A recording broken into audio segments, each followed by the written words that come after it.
Go.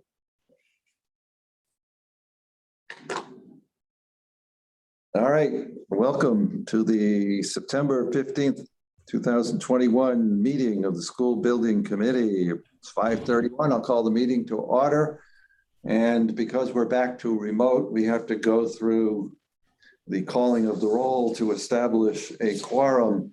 So, Jeremy. All right. Dave. Here. Jason. Here. Lori. Jackie. Yes. Jerry. Kelly. Here. Bill. Here. Terry. Here. Scott. Ed. Right. Mark. Rob. Steve. Mike. Yep. Andrew. Yes. Gail. Here. Jack. Here. And I see Rob just joined. I'll mark him in a second. The mayor is not here, but that's a quorum. All right. Rob, are you connected? Yes. All right, Rob's here. Great. Okay, good. All right. So because we want Jeremy to have to take into the roll call right away, the minutes from August 11th have been sent to you by email. Has everyone had a chance to review them? Assuming the answer to that is yes. Jackie, are you ready to make a Move to motion? approve. And Terry? Second. Thank you. Is there any discussion? Jeremy, call the roll, please. All right, minutes. Dave, Yes. Jason, Yes. Lori, No. Jackie, Yes. Jerry, Kelly, Yes. Bill, Yes. Terry, Yes. Scott, No. Ed, Yes. no Mark, Rob. Do we lose Rob? Rob, there's Rob. Steve, no. Mike, Yes. Andrew, Yes. Gail, Yes. Jack, Yes. and that's 12. Passes unanimously. All right, let's move on then. As always, to Steve Johnson. Would you like to share your screen, Steve? Sure. Call from Cafeteria Area. Call from Cafeteria Area. Whose phone is that? Jackie.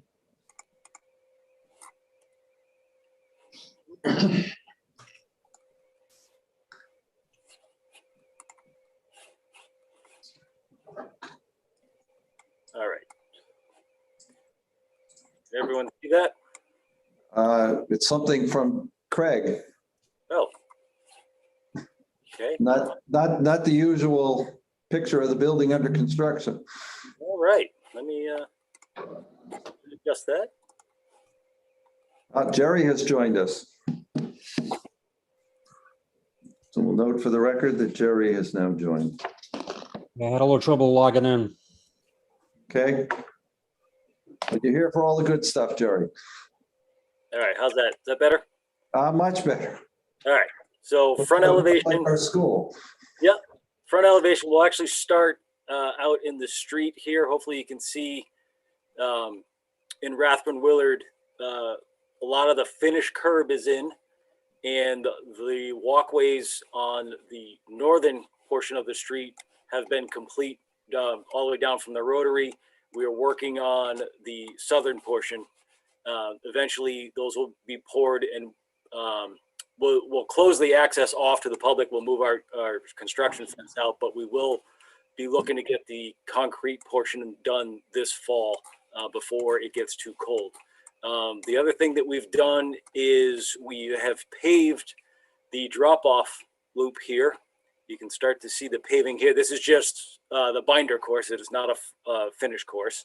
What that is in, we've also started, you can see some of the concrete walls out in front of the building. And then as far as the building itself, working left to right here, we've started to install a lot of the metal panel, the gray strips that you see here. That is finished metal panel. A lot of that is in where you see, this is plywood access that we still have on the building that allows us to get materials in and out. So that'll be in at least for another month. And then we have one over here as well, an A building that'll be there for a couple of months. But everything else is starting to take shape. A lot of the glass is in, a lot of the masonry is complete, a lot of the metal panels in. The main entrance here, the scaffolding that you see on either side is masonry. So they're working their way on the corners here. And then a lot of the glass, finished glass, has been completed already. There's a little bit on either corner here that'll be done in the next few weeks, as well as down here, the first level storefront is due on site, hopefully by the end of next week. So in a few weeks, this will be installed as well. We're also working on some flashing, some final flashing up at the roof line here. A lot of this white that you see, and then the mason will start this band across the top here as well. The other thing you'll see is all these crates are pieces of the roof screen that goes around the rooftop equipment. So that work has started. That'll take some time that'll take probably 4 or 5 weeks between all the locations where that roof screen is going to be installed here. But all the material is here to start that work, which is good news as well. What else do we have in the front? We've got, can't see, but at east and west elevations, a lot of the masonry is done there as well. If we go to the south elevation, not sure if we knew this. Well, last month we didn't see a lot of pictures because I had some technical difficulties, but metal panel is now across the B building here, made its way, and the entire south metal panel is complete. So all this gray is final metal panel. We had some more of the rooftop units on the southern half of the building have been set in place, and they're working on hooking up all the mechanicals to those. We have a lot of the brick that has been installed. I think last time we looked, there was still a lot of block work being completed, but now the finished final brick has also been installed in J and K building as well, that you can't really see in this picture. A lot of the storefront framing, a lot of it along the clear story here on both sides has been installed, as well as the glass. We are continuing masonry, where you see the lifts and the staging here in the backside. This is the gym here, so they're working their way up with the brick on that side. This section here is all curtain wall glass that is due in early October. Our goal is to be substantially complete with masonry in October, and then early November, mid-November, fully enclosed, which would have this curtain wall in, and basically any major opening that you see would be filled in with permanent glass and framing. Then if we move inside, fourth and third floor, we're just continuing with finishes. There wasn't anything overly exciting to show you there. A lot of it is work that's in the ceilings. Some of the final light fixtures have come in, and then it's diffusers and smoke detectors and stuff that's quite frankly not that exciting. So I didn't bring any of those pictures. This is the media center starting to take shape. This is the second floor of the media center. A lot of, obviously the glass has been installed, but a lot of the drywall has been installed, and it's starting to look like a real room now. This is all taping that you see here. It's not a sloppy paint job. So work's progressing in there. This is a view of the second floor. We have a lot of the framing done basically on this entire west half of the second floor, overlooking the cafeteria. And then if we look across, a lot of the framing and the drywall is actually complete on the east half of the building on the second floor. Then we move on to, this is a shot from the cafeteria. We've got some of the overhead ductwork started, working their way north to south. A lot of all this steel here, if you from the exterior view, it is all white. That is intumescent paint. That is all done and complete and ready to accept the curtain wall and the storefront openings that are going to be down at the bottom. I know it looks like there's a lot of material laying around, but what we did was we tried to be proactive with certain materials that we knew were getting hard to come by, and we actually loaded up a little earlier than we normally would, but due to material shortages, COVID, we didn't know what was going on. We did order some material and have been storing it in locations like this, but we'd rather have it and store it on site than not know where it is. Then we moved on to, this is the cafeteria area starting to take shape now. A lot of the framing is done. A lot of the major ductwork is being installed. These are the hoods. I know it's kind of hard to see here, but these hoods are for cooking. So a lot of we've got HVAC and mechanical piping going in here. This is the first floor marketplace area. This is the future bistro area. A lot of the drywall is complete down here, so taping will start and finishes will start down here pretty soon. And the exterior storefront's been installed. This is mechanical room. Picture's a little blurry, but I wanted to show that we actually are doing work in here. There's a lot of mechanicals, a lot of piping that goes in here, and this work is the boilers, the hot water heaters, all that kind of good stuff is in here, and a lot of work's being done in there, a lot of good progress over the past couple of months. This section, next section, I believe, white screen. Again, not a great picture, but this is actually on what we call the dance floor. It's the upper level of the auditorium. There's a lot of ductwork that's been installed. There's a lot of electrical that's being installed, and the painter has been through here as well. So we're trying to get a lot of up high stuff done and complete so that we can take the dance floor down and start moving our onto finishes at the lower levels. And then that was the major highlights. Any questions? Yeah, Steve, permanent power and gas service? Yep, permanent power is expected early mid-November. We're on track for that. We're actually trying to accelerate that with the electrician, having them work some Saturdays and some extra days to get that rolling. National Grid is in good shape. They asked us to provide some bollards, install some bollards around where their equipment is going. So we're going to start that on Monday, and then they shouldn't have any holdups. That'll be great. The gas company came out, did some of their piping, but they need to come out and adjust it for us. They kind of put it in at the wrong elevation, but hopefully they're out in the next week or two, and then we'll be in good shape for at least the first. There are 2 feeds, permanent gas feeds to the building, and that is one. It's over by the loading dock. So, but having that one will be a big step in towards being able to start up some equipment and moving forward with that. So hopefully, mid-November, we've got gas and power all hooked up. So for this winter, we will not be relying on the generators or the temporary heaters then, correct?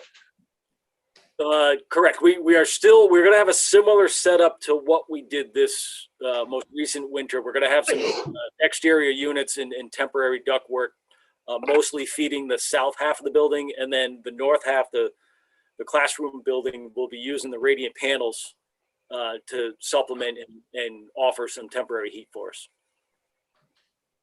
Okay. Committee members, questions? Yeah, Jack, I have a couple of questions. Go right ahead. So, Steve, number one, I'm looking for confirmation that we did a site visit on the sidewalks, the asphalt sidewalks down near Rome Boulevard that were installed. I'm just looking for confirmation that those are at the landings ADA compliant. Yeah, I know you can't see it in this picture, but right around the bend over to the right there.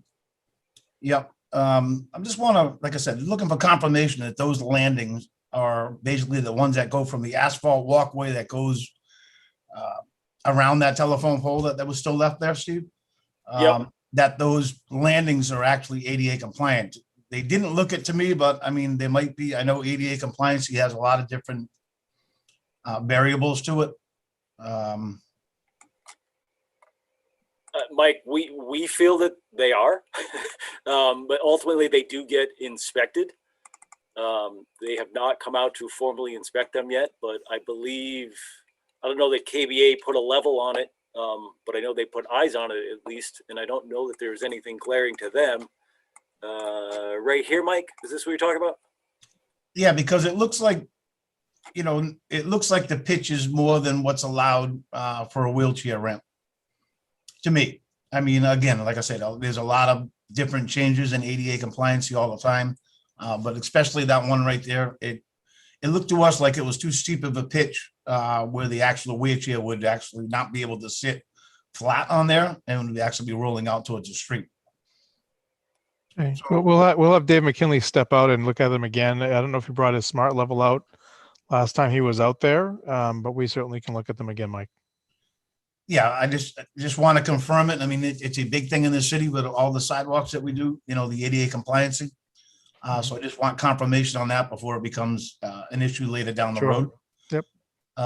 My second concern, I guess, is I know we haven't talked about it in quite a while, but the tie-in of the drainage on Rathbone Road Drive right around Blue Pride Way was actually never finished. I remember Walsh was doing that. They had an elevation problem down in that area. Is that still on the agenda for you guys to finish that area before there's any roadway work done? I know that there's let me get a different view up here, Mike. There's additional drainage that goes actually underneath where the existing school is that we need to complete once this school is down. And I believe at worst case, we will complete anything open out here, Mike. I think this is where you're talking. at that point. Yes, But- that's what I'm talking. Yep. Yeah, so this all ties in and eventually dumps out into Rathbun Willard. I'm sorry, Steve. It's on the other side, on Blue Pride Way, on the other side of the old high school. Almost where you can see the car on the right. Right here? Yep, it's right about there. Yeah, They had an Yeah. elevation problem Right. when they were trying to go into the existing yeah. drainage. And we're making the connection with a concrete pipe there to make that work. But there is extra work that has to happen out there, Mike, that the plan was that when that work is done, that final correction will be made. Okay. Yeah, Thanks. it was always intended to be done. It just, didn't want to open up the street, twice. Yep. And so it'd be done once they open up the street, do that final work. Yep. Thanks, Joe. Completely understand. Just wanted to make sure that it didn't get dropped by the wayside. Mhm. That's all. Thank you. I appreciate it. Mike, we would never forget you. Well, I'll make sure of that. Okay, any other questions from members of the committee? All right, hearing none, then I know we had some punch list work on the Drummond Street fields, but that's not quite complete yet, Steve, right? Correct. We ordered some replacement fence and it came in at the wrong size. So we pushed the sub who pushed the supplier. Word right now is we're going to get, there's 2 heights missing. We're going to get 1 height hopefully next week and then the second height the following week. So hopefully in 3 weeks that is resolved and that punch list can be completed and inspected by KBA. What is wrong with the fencing that they put up, Steve? There's just some concerns with some of the quality and some different parts of it. I don't remember all the specifics, Jerry. It just needed to be, quite frankly, replaced. It couldn't be repaired. Is that vinyl coated fence? Yes. Okay, thank you. So Jack, if I could, I just want to make one other point. I think it's important for everybody on the municipal and school building committee to know. We've had concerns about the parking situation down at Drummond Street, utilizing the fields now that they've been open. I believe they're only open right now to the school, not open to the general Attleboro as well. Thank you, Steve. So if you go down to the end of that parking lot where Drummond meets Melody right there, as you can see at the end of that parking lot, there's a grass strip right there. Yep, right there, Steve. So we're making adjustments with some temporary no parking over there. So to make it safe, where a fire apparatus had to get through there when there was a ball game, it would be able to do so. So the area that Steve's showing right there, the mayor has given me permission to extend the parking lot from down a little bit from where his cursor is, almost all the way to the walkway where the asphalt is. We're going to extend that. That's going to give it another, we figure 11 or 12 parking spots in there, just to try to work with the residents of the area, knowing that, it's an active construction site. We know there's going to be issues that come up along the way, but I think that's just one way we can try to help out a little bit instead of shifting that traffic as it was originally proposed to us over to the Brennan School area. We obviously don't want to push traffic over to the Brennan School area, especially while the schools are in session. So these are small adjustments we're trying to make, even and working with this project to, at least let the neighbors know we hear what their concerns are.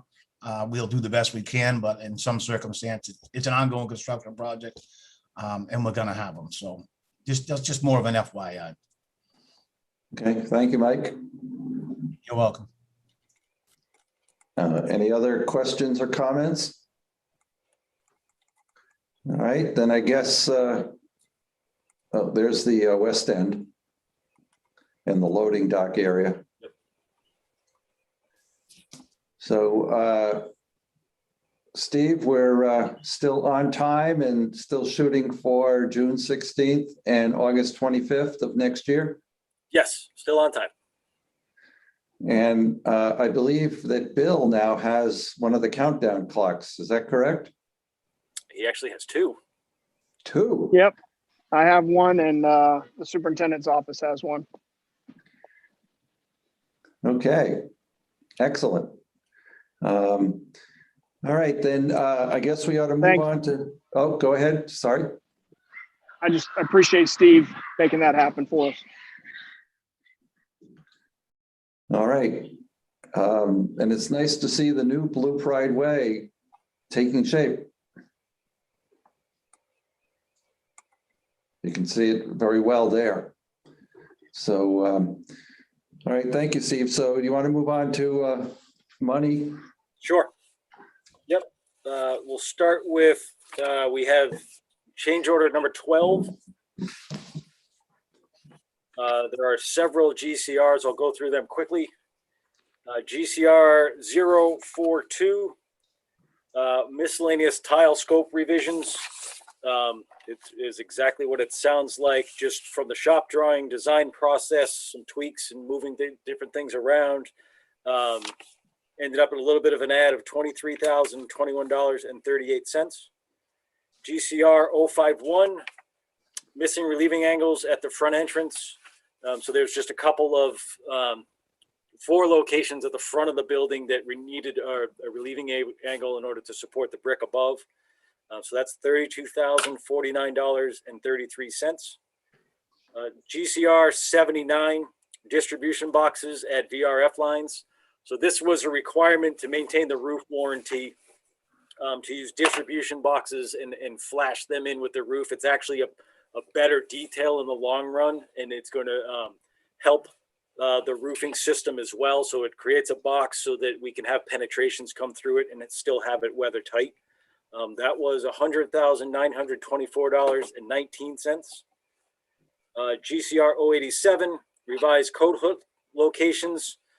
So that actually deleted some of the coat hooks. The school felt that they were not necessary, so that resulted in a credit of $9,481.88. GCR 095, child bathroom door changes. They were in the child care area. The bathroom doors were changed to Dutch doors to allow monitoring by the teachers. So that is $9,891.04. GCR 97, auditorium balcony finish revisions. Another credit, actually deleted some wood paneling and replaced it with painting.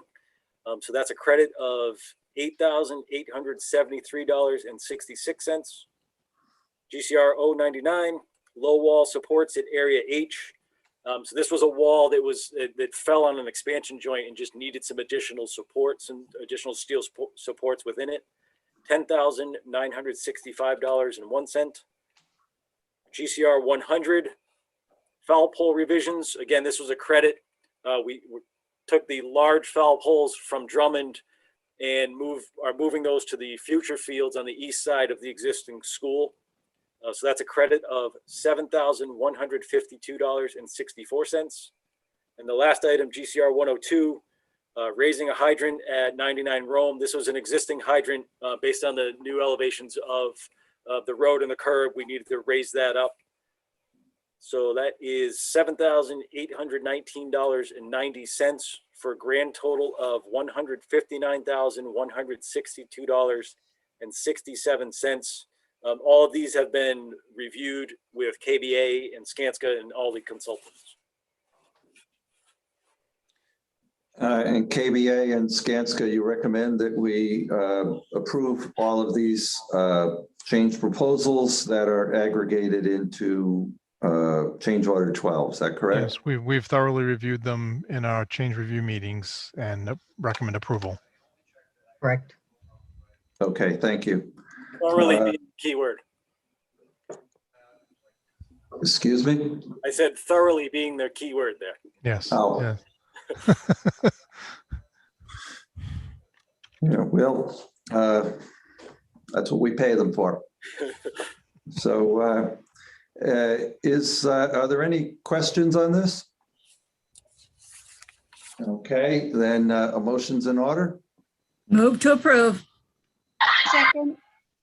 Thank you. Any discussion? Jeremy? All right, change order 12, Dave, Yes. Jason, Yes. Jackie, Yes. Jerry, Yes. Kelly, Yes. Bill, Yes. Terry, Yes. Ed, Yes. and Mark Furtado joined. Oh, Mark joined. Rob, Yes. Mike, Yes. Andrew, Yes. Gail, Yes. Jack, Yes. unanimous. Okay, that passes. Where do you want to go next, Steve? Let's just stick with potential change orders that are out there. Again, nothing for approval, just under review currently. 106 is Soffit revisions at the graphics area and fourth floor bathroom lobbies. This was a coordination issue with the MEPs and be able to fit everything above. CR 107 dishwasher connections at prep rooms. Plumbing wasn't shown on the plumbing drawings, and since that's a trade bid, they didn't own it. That's potentially $4,086.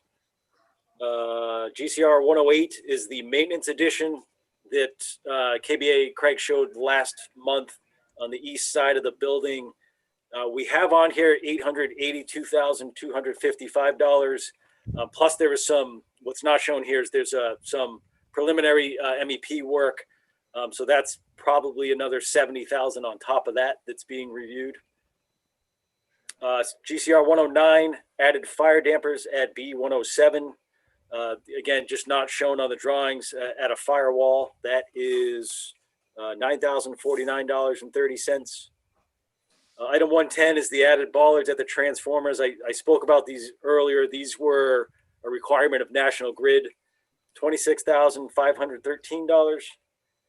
GCR 111 is a credit, deleting some 3-form finish at the entry to the marketplace. That is a credit of $8,657. And then GCR 112, third floor media center, opening revisions, changing the height of the walls where we have glass going in so that you don't see above the ceiling at the cafeteria level. That is $5,951. Again, these are all currently under review right now, nothing for approval yet. A couple of things. One is whether we can afford the maintenance edition. I know that Skanska has scheduled a meeting for 8:30 next Wednesday morning of many of us who look at the finances to go over the finances to determine if we can afford this or not. So we'll have more information for everyone at the next meeting. And then with regard to the last one, we talked this morning about whether it wouldn't be cheaper just to put some sort of a covering over those windows. Craig, have you taken a further look at that?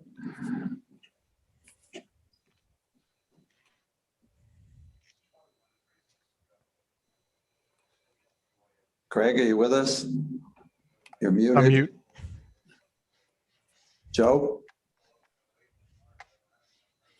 Craig's on mute. I'm not on mute, but I wasn't looking at that particular thing. Okay. So I can't comment. If Craig finds his unmute button, then you can discuss it. We'll come back to it. I'm sorry, I'm back now. There he goes. There he is on the Sorry, unmute I was button. hiding. No, I had to step away for a quick second. So if you wanted to update me on what we're talking about. Yeah, those windows at the third floor media center that Yes. would expose some above the ceiling stuff. We talked Right. this morning about some alternatives that might be available and might be less costly, like just covering it with a film or putting something in front of it. Is this under active review or do you think the only solution is to change the window heights? So the windows haven't been ordered yet, so there would be no change to that. If we provided a soffit or built something out, it would actually be cheaper just to reduce the size of the opening. And Okay, there's no good spot at a mullion to be able to put a film without it actually looking like a mistake, to be honest. So in our review, and obviously this is a high profile location in the school, that our recommendation would be to be appropriate would be to just adjust and frame down the windows a little bit, make them shorter, the top of the window, so that then the head of the window, the actual above the windows would still be 7 feet tall. So it's more a matter of not blocking the view, but hiding what's would be open to view if the window stayed at its height. okay, got it. You've answered my questions. Anybody have any other questions on the potential changes that Steve has just gone over? So Jack, I just have a quick question. Can Sure, you Mike. elaborate a little bit more on the maintenance facility and whether or not, you said they're gonna have a meeting on Wednesday, on whether or not we can afford it? I mean, what does that mean? Well, it means that it's $900,000, and we got to make sure that we've got $900,000 available in things like contingency, in looking at the allowances and whether we will exceed or be under the allowances. Mary Ann, perhaps you can give a better explanation than I can. Actually, that was a pretty good explanation, Jack. So what we're doing is, as we go through the project, we're always continuing to assess where we are with risk. And as certain parts of the project come to completion, we may be able to cull some money together there.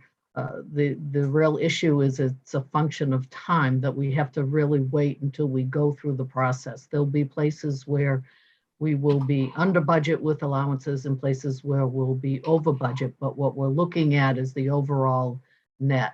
And so, first of all, we can't build the building, putting budget aside, until we take the old building down.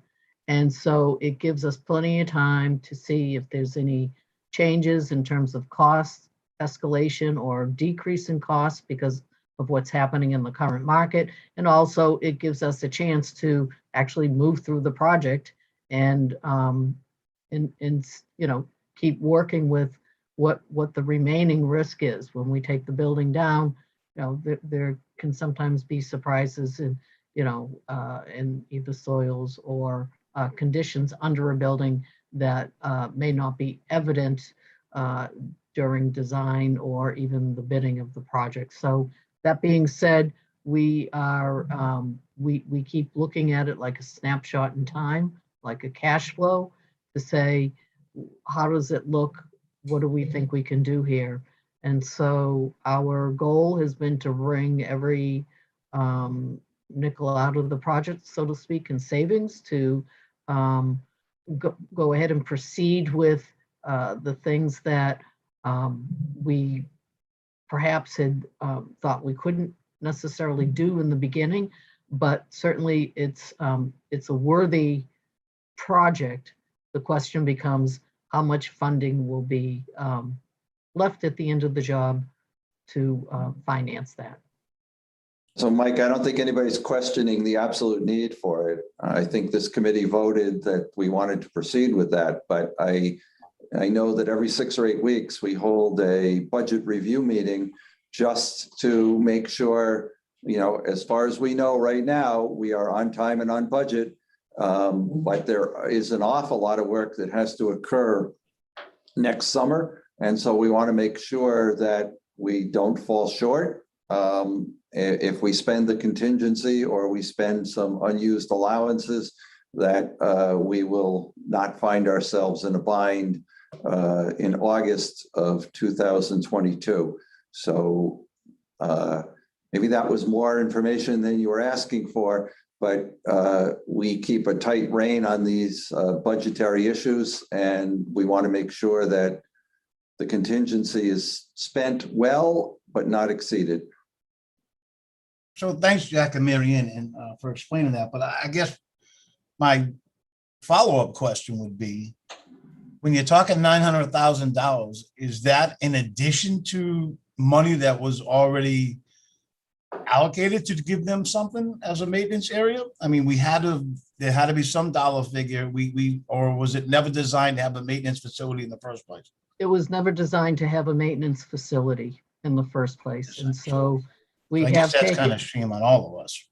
well, no, I think it's because we were looking at the overall budget for the project. So as time has gone on and we've realized some savings in certain areas, for example, the fields, which was $5 million, we are looking at it incrementally, trying to prioritize what we need. There's also some things that have happened where we've accommodated actually some of the public safety issues and, in terms of sidewalks and ramping and adding in things there. So we have done that, never part of the scope of the project, because the scope of the project is the school building and grounds itself.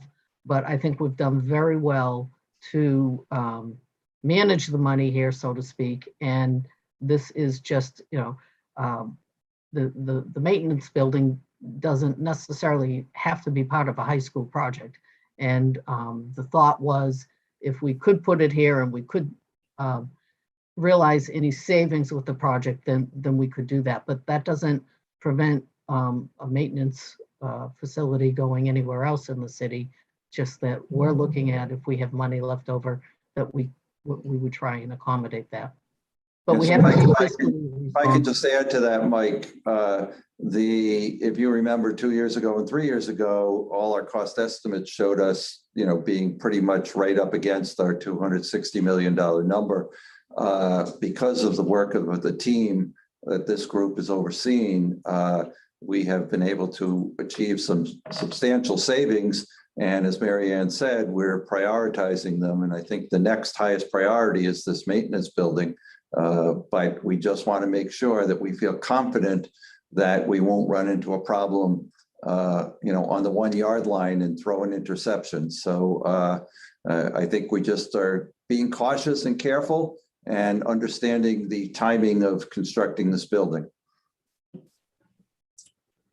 Yeah, I mean, thank you both. I just, I really would find it hard to believe that the MSBA would not consider maintenance or even custodial needs to maintain a building not be included, not being eligible a cost. I mean, that to me is just kind of a little mind boggling because you're building a brand new school and then yet you're saying, they wouldn't approve money to upgrade this, keep this building up to running in the way it is. That kind of just a little hard to chew on.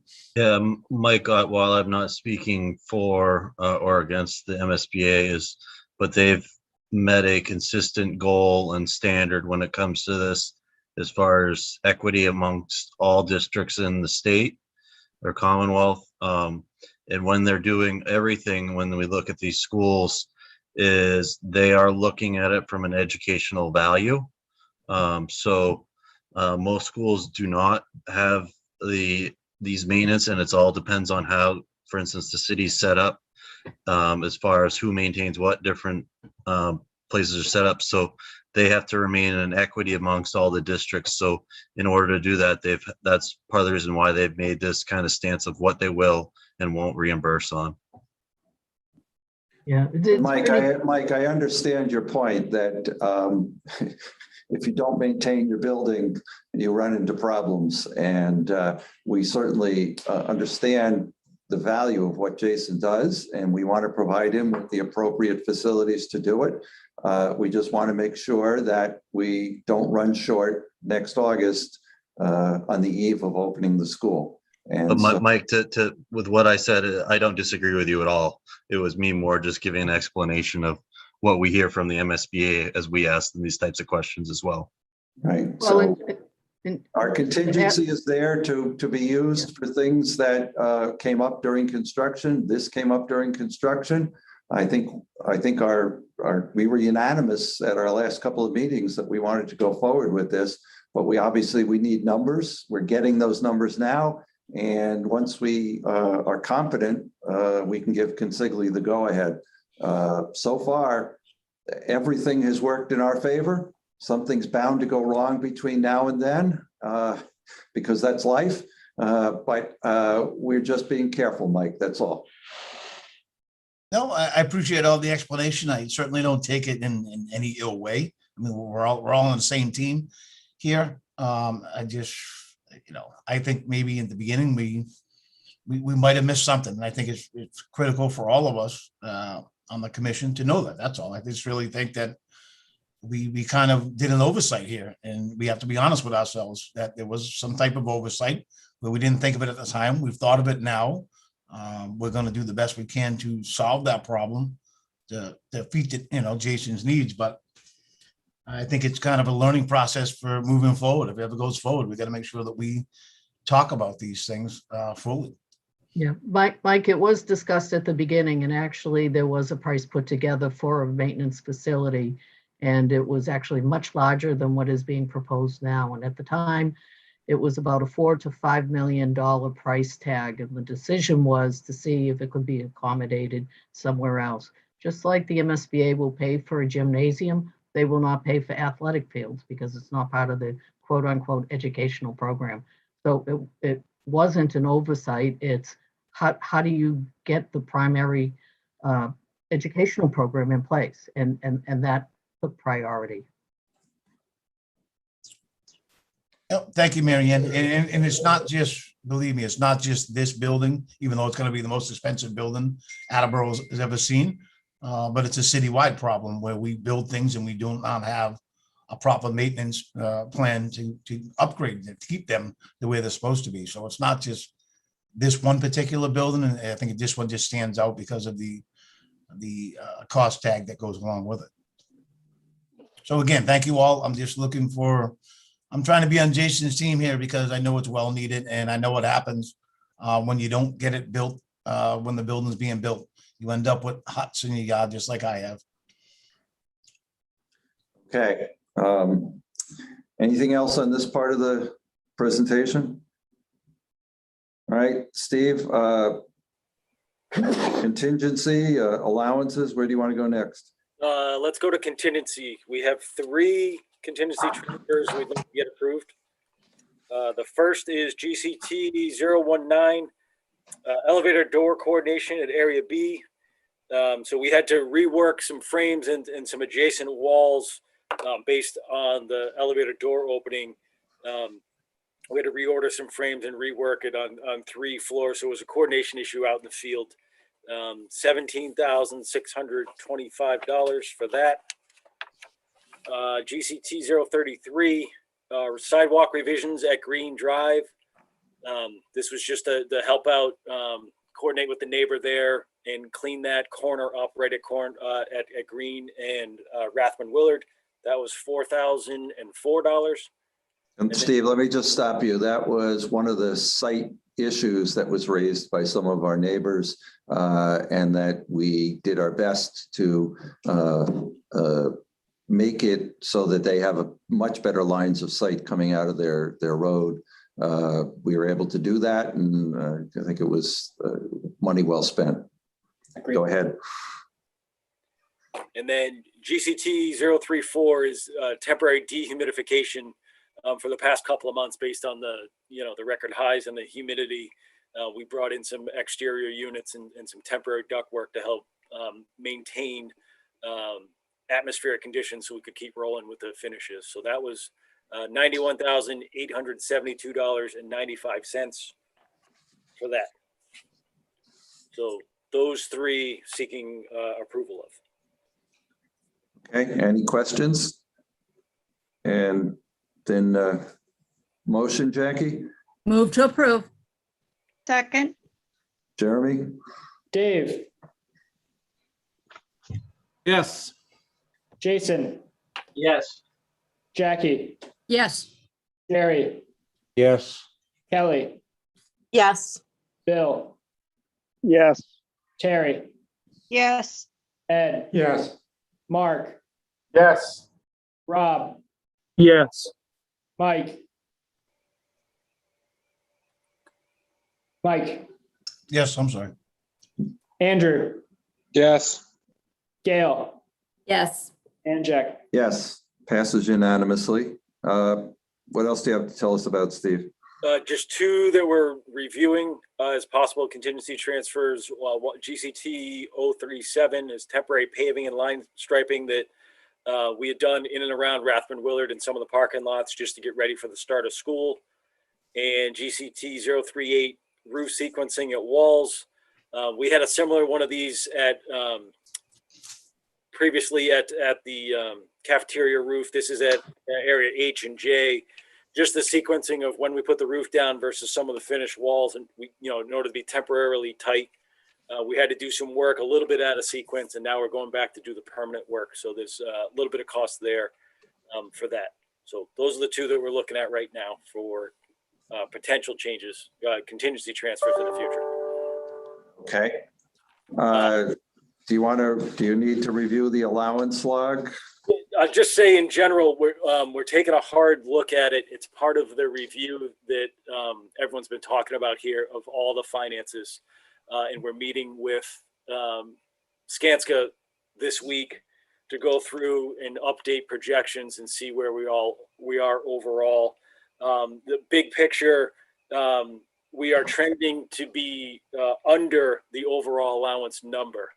Some of them we're going to go over on, like we think, winter conditions for next winter, we're going to go over on, but there's several that we're going to go under on. And I think that right now we're projecting a net savings out of the allowance bucket. And that's towards the overall financial update that we're going to share with Skanska that then they'll share with others moving forward. So just in general, without getting into all the weeds and the details of every single allowance, it's trending in the right direction. Good. Okay.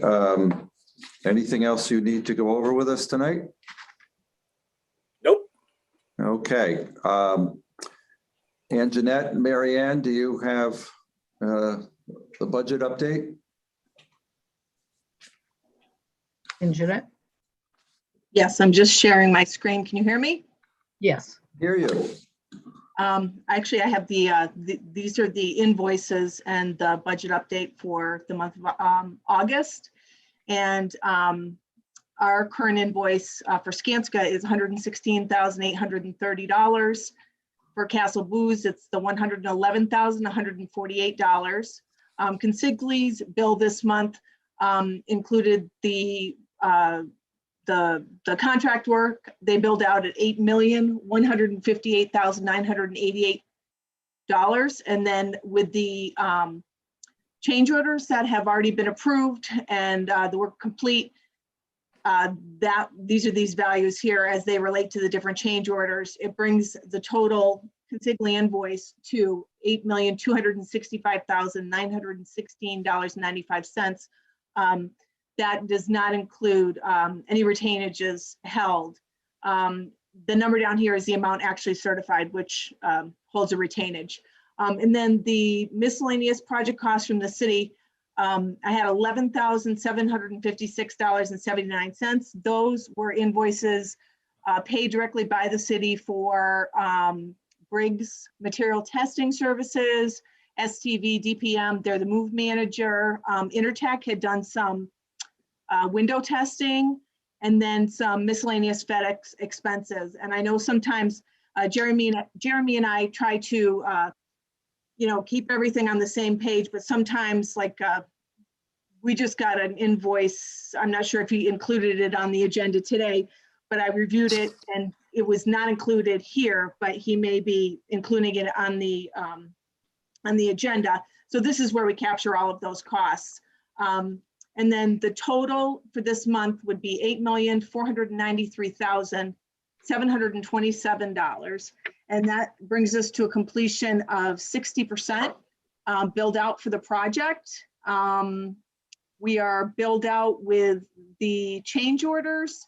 I don't know if you guys can see my pointer, but the balance remaining for change orders from the contingency would be 1.4 million. We're billed out at 35% complete with that at this time. This does not include the change order 12 that was just approved tonight. These are all the change orders 1 through 11. We have not spent any of the owner's contingency at this time, $1 million. So the balance remaining to bill out is $102,903,816. I will say, Anjanette, that the invoice that you most recently approved as work being completed for Briggs, Yes. that 828 invoice. Yes. Yeah, exactly what you said. It's on tonight's agenda. But that number that shows the miscellaneous project cost in there is kind of a trailing indicator that once we pay it, Anjanette says to me, what did we pay? And then she includes it on here. So next month, these Briggs invoices and this $35 from $38 from STV will be included in that miscellaneous project cost there. Okay. Any questions on the finances? All right. Craig or Joe, do you have anything further you want to add for our meeting tonight? I do not. Maybe Craig? I do not. I was hoping Joe had some. No news is good news. Yeah, Mary Ann, anything you want to add? No, just want to say I appreciate the work everybody is doing. This team is working really well together, and it shows.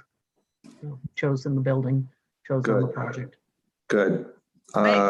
Jack, I actually have one more tiny little item. I'm going to share my screen again. We in the August, oh, sorry about that. In the August requisition, there was also a retainage reduction request that was included, and that was to reduce Super Metal, who was the structural steel subcontractor, reduce their retainage down from 2.5% to 0%. And there is a tiny bit of work left. And Steve, if you could just share with the group what's left, that would be appreciated. Yeah, the biggest thing they have left is the small outbuilding, on the southern half, south of the new school. It's, I forget the square footage of it, but it does have a structural steel frame to it. That's the biggest thing they have left. We have money left in their base contract for them to perform that work. And then they have some minor punch list items that they're actually on site taking care of. So you're satisfied that we're ahead or even with them, Steve? Yes, everything else, no issues with anything else that they've done to date. And they had some minor items that have come up in the past few months that they've taken care of. And we're all in agreement on how much is left in their contract, and they're comfortable that it'll cover any of their costs. Okay. All right, then I guess we should pay the bills. There are 6 bills on our agenda. They've all been gone over. Jackie? Move to approve. Second. Thank you. Is there any discussion? Jeremy? Dave, Yes. Jason, Yes. Jackie, Yes. Kelly, Yes. Bill, Yes. Terry, Yes. Ed, Yes. Mark, Yes. Rob, Yes. Mike, Yes. Andrew, Yes. Gail, Yes. Jerry. Sorry, I skipped you, Jerry. Yeah, he said yes already. He said yes when Kelly said yes. And I vote yes. So that passes unanimously. Before we get to next meeting dates and adjournment, is there anything else anyone wants to bring up? I'd like to see if they schedule another walkthrough. We have not scheduled it yet. We were thinking that, Steve, weren't we thinking that once the building's closed in November, it would be the time we'd probably want to do this again? Yes, I would say maybe towards the end of November, nice little Thanksgiving walk, maybe. Okay, we'll put that on our mental agenda, Jerry. Thanks for bringing that up. And so our next meeting is October 13th. And then the question is, for our November meeting, we can either meet on the 10th or the 17th. Normally, the second Wednesday is the 10th, but it is the night before Veterans Day. And so don't know if that Thursday holiday means people don't want to meet on the 10th. So maybe if we can just get a show of hands, how many would prefer the 10th? How many would prefer the 17th? I think it's the 17th. So we will schedule those two meetings. If there's nothing else, then I think a motion to adjourn would be in order at 6:28. Move to adjourn. Second. Jeremy? Dave, Yes. Jason, Yes. Jackie, Yes. Jerry, Yes. Kelly, Yes. Bill, Yes. Harry, Yes. Ed, Yes. Mark, Yes. Rob, Yes. Mike, Yes. Andrew, Yes. Gail, Yes. and Jack. Yes, we are adjourned. Thank you, everyone. Good night. Thank you. Thank you. Thank you. Good night. Good night.